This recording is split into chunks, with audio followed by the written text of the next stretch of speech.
Given the contested nature of curriculum, pedagogy and assessment, my position in the debate about good pedagogy is that we must first and foremost focus on the student.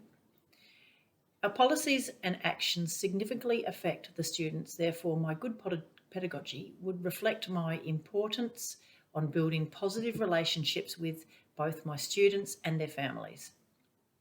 Our classrooms are so diverse, and I think it is imperative that part of my pedagogy is understanding the funds of knowledge and the rich cultural experiences that each student brings to the classroom.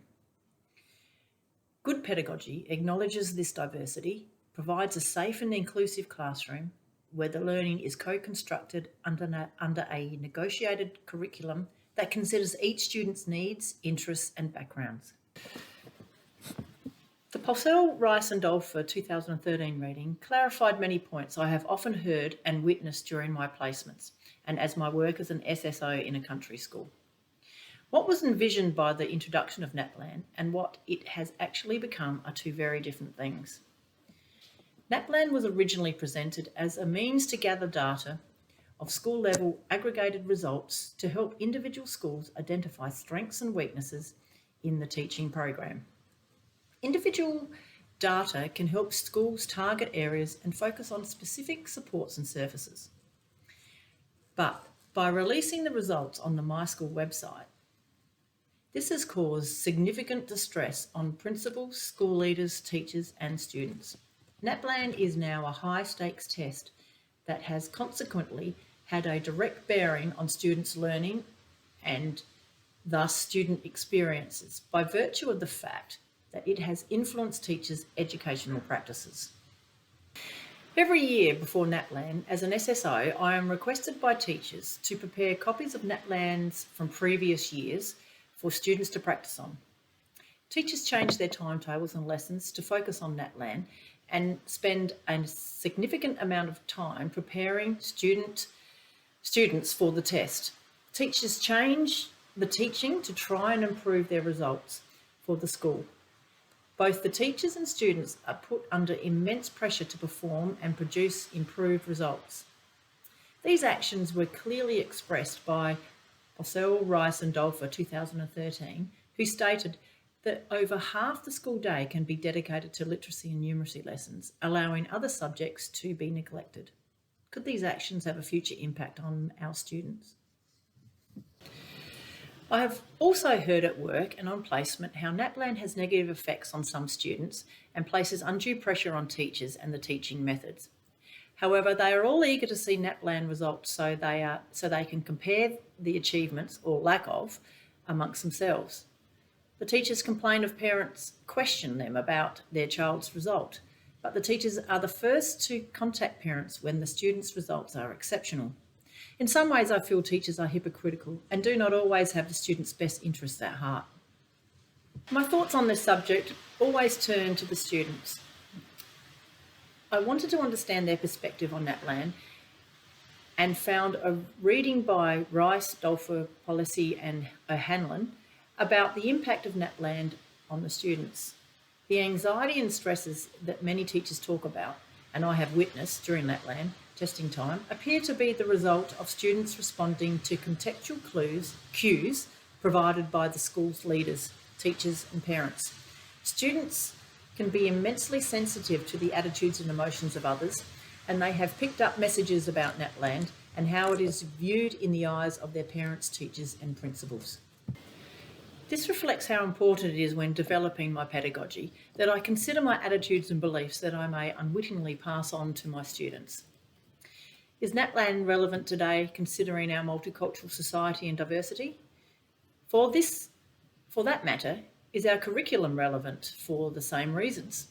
These are two questions that I am yet to answer myself, but I know changes must be made to both NAPLAN and the curriculum to reflect today's society in Australia. I feel we are currently still under a neoliberal orientation that values NAPLAN as an economic tool to control education policies and curriculum design, as Carter 2009 clearly outlines. High-stakes testing strangles good pedagogy by forcing teachers to teach in a prescribed fashion from a curriculum that privileges the capable white student and neglects the diverse student, as Professor Rigney states in his 2019 lecture.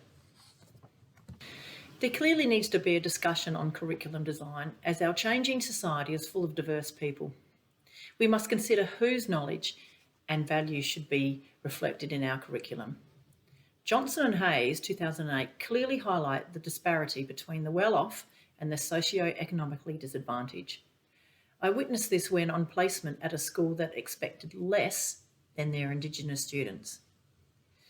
I asked one day why a student, an Aboriginal student, received easier work from the other students, and I was told, oh, he only wants to do it if it's not too hard. So to avoid problems, we just give him easier work. I found that truly disturbing, but this practice seems quite widespread and fixed in some teachers' pedagogy who work in socially economic disadvantaged areas, as stated in Johnston and Hayes 2008.